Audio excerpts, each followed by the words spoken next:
Hey guys, thanks for joining Mom Saving Grace. Today I'm going to show you my journey through CrossFit. You'll kind of see some of my weight loss in the pictures and the video clips that I'm going to have. I'm going to talk about getting started with CrossFit. No, I didn't die. How you get started, especially when you're extremely overweight, and some tips I have on finding a good box. You guys take a look.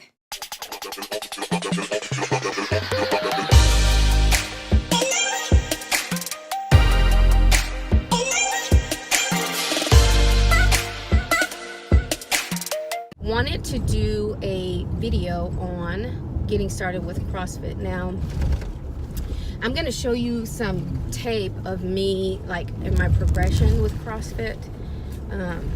You can see kind of where I started, and I probably didn't videotape a lot when I was really overweight, but trust me, I was going. I started CrossFit last year at 220 some pounds. Okay, and I would be the last one in the building if they came in for a run, last one to finish, rarely finished anything. If they did a Metcon or Tabata, which these are all just different types of workouts, I was terrible, okay? And I didn't care as long as I was there, and neither will they. So, you know, a lot of people feel like, oh, if I go to CrossFit, I'm definitely going to get hurt. There's lots of injuries. There's lots of injuries, whatever you do, just so you know. Unless you're going to do a self-paced workout by yourself in the gym, and even that, you know. But it didn't push me in the same way as me doing joint fitness. So my history is this. I used to be a total gym rat back in the day. I weighed 120 pounds when I got married and had a baby, and gained a whole bunch of weight and only dropped like 10 pounds.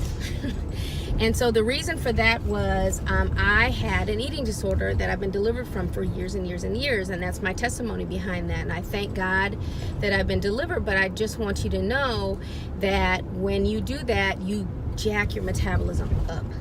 So you live off of, you know, restricted calories for 20 some years, and then you eat whatever you want, you're gonna gain a ton of weight. And it's been very difficult, even in the times like after I had kids and tried to go back to restriction, to lose the weight, because your body is really adaptive and will adjust to any calorie adjustment and always want to go back to, oh, we're restricting, so I'm gonna keep everything for myself. That doesn't mean I ate perfectly, but in comparison, you know, I was still getting in maybe 1,500 calories and still gaining weight like crazy, y'all. So anyways, I still worked out the entire time. Didn't matter how big I was, I worked out. And I went from being gym rat to having babies to going to the gym and then joining a boot camp when I was in Mount Juliet. And I did that, I don't know, let's see, my boot camp family probably knows, maybe a year and a half. And then we moved here. And I always wanted to do CrossFit, but felt really intimidated, like, ain't no way, I'm overweight, there's no way I'm gonna be able to do it. Now, boot camp wasn't easy by no means. That was hard, but it was a women's boot camp, and I just had a level of comfort there. But I felt like if I can do that, I can do anything. So I joined CrossFit and went to CrossFit for about 6-8 months, maybe 10, when I decided to have VSG because my weight was not shifting at all. Well, I had always worked out, so I struggled the whole time. But the blessed thing about it is that if you go to a good box, one, it should not cost you a fortune, because everybody's like, oh my God, it's ridiculously expensive. It is more than going to Planet Fitness, but it's worth every dime. The way that you get pushed with your CrossFit family is very different. Boot camp was the same. You'll get pushed by people at boot camp. But here's the difference that I noticed with me going to CrossFit and me doing a boot camp. I did not get enough heavy weights at boot camp. It's a lot of cardio involved almost every day, even when you do lift heavy. It's very different than the compound exercises and the heavy weights of CrossFit. And I needed those compound, very, very heavy movements to start seeing change as far as muscle mass. Now, this is just me personally, okay? Those who have had surgery, the one concern is muscle mass. And I won't lie to you, after I had surgery and came back, I was very, very weak. just because of the fasting involved with the surgery. And after the surgery, I lost a ton of muscle mass. And that was with me even trying to stay up with my protein, but I always seem behind.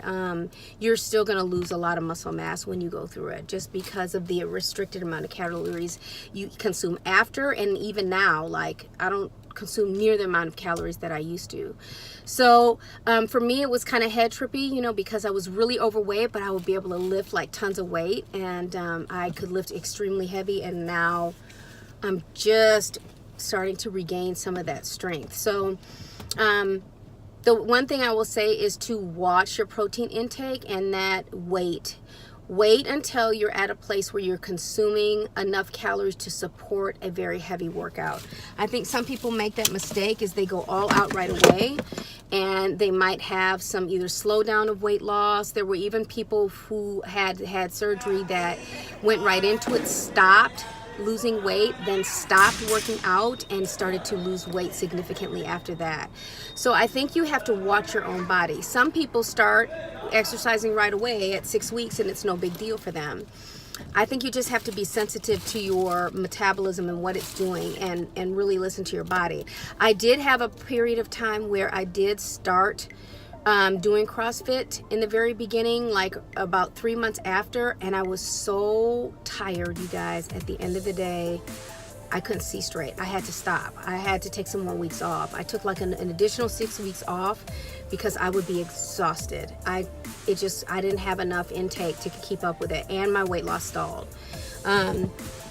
So all in all, I think you just have to listen to your body. Don't listen to anybody else. Don't listen to people who say that you absolutely cannot exercise. No way, you're not gonna. That's not true for everybody. Some people jump right into it and some people can't. And if you have to stop or you don't exercise for a year or whatever you do, then so be it. If you're only walking, okay, great.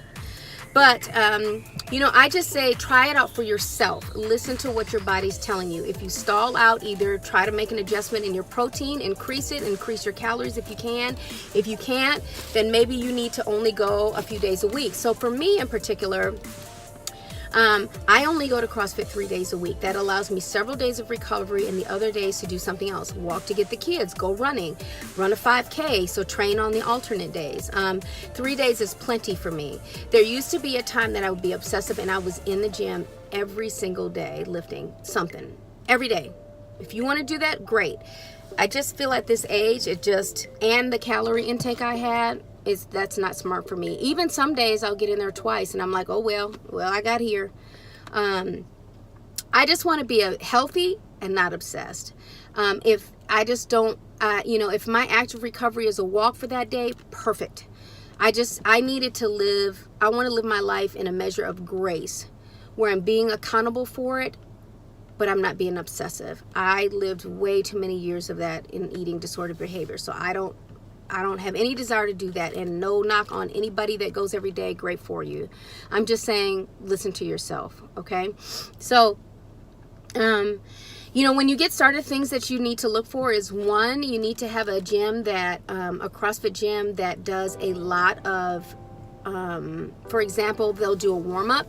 After the warm-up, you should get your bars and you should be able to practice a series of almost every movement, where you're doing 5 back squats with no weights on, 5 front squats, all of the normal movements that we do. You might not do every single one of them, but you should be able to go through a routine where you're kind of stretching yourself out with a light bar and working on your form. That's really important, and they should do that every workout. The next one is they should take extra time to go over whatever the movements are for the day. So you don't just jump right into it. It's practicing form, and your coach should be able to correct your form without weights, if you're doing a clean and press, whatever it is that you're doing, okay? You want to do like no weights, light weights with that bar, and they're going to do all this with you. So if you haven't done it before, that's why you don't have to be afraid. There's tons of time for you to practice. Then without weights, you do the movements for the workout for today. Then you put on your weights and you do another round of practice with those weights, and then you start your workout. And even then, your coach will come around and coach you. And if you can only do the bar for the workout or a light bar, understand that there's lots of different bars. Some bars weigh 15 pounds, some weigh 35. There's tons of different weights. Some people don't do the bar at all at the first time they do it, whatever. So they will scale for you. So don't be afraid. If you're grossly overweight, get your butt in there. It doesn't matter. Your good coaches will love on you, and they'll scale it. I still can't do pull-ups. So I do, something else. I do pull-ups on the ring. I do ring rows. I'm starting to be able to do kipping better. So I did, instead of, I've progressed, where before I would do leg lifts on the floor instead of doing knee to chest. Well, now I can do knee to chest. Then I moved to kipping knee to chest. It's been like, with CrossFit, it's buildable. You start at one level, and you just, every time you strive to do something a little bit more difficult for yourself, and good coaches will practice and push you. And if you fall like you saw me fall last week, so what? If you're the last one in, they have time caps. If you can't finish the workout and you only got 2 rounds, so that's what the time cap's for. Oh, well, I only did 2 this week. As long as you just show up. So if you're interested in trying CrossFit, don't be afraid. You absolutely can do it. I don't care how grossly out of shape you are. They will scale anything for you. So I've done box jumps before. I got to almost the biggest box jump at boot camp. Tripped, hit my leg, got an infection in it, and had like a hematoma. It was awful, y'all. I stopped doing box jumps about 3 years ago. When I came to this gym, the first thing they did was box jumps, and I was like, oh my God, I was so anxious about it. I did the second box jump, I fell and hurt my other leg, and I was like, I'm done. So from then on, I made my own personal decisions. Oh, well, they can do box jumps, I ain't doing that. So I stepped up, and I stepped up on the box, and a small box at that, low box, not those big boxes, for like a year, until I finally got brave enough last week, after a year and a half, to start box jumping again. And I box jumped on a small, like 16-inch box, whatever, and I did it. But that's how long it took, and I don't care. That's my own business. That's my own journey. So don't be conscious about what people are doing next to you, or what, it doesn't matter. Your gym family will love on you regardless of what you do. And it's almost a better environment to be in, because they will love on you, they will cheer you on, and they will push you to be the best you can be within your boundaries. So absolutely try CrossFit. I'm sure you're going to see right now all of me falling, trying handstands. I mean, but I started from the lowest level. I wasn't doing any of that. But they will scale absolutely for any of your needs. And you very seldomly see people get hurt any more than they did anywhere else I did. And especially my gym, just because they spend so much time.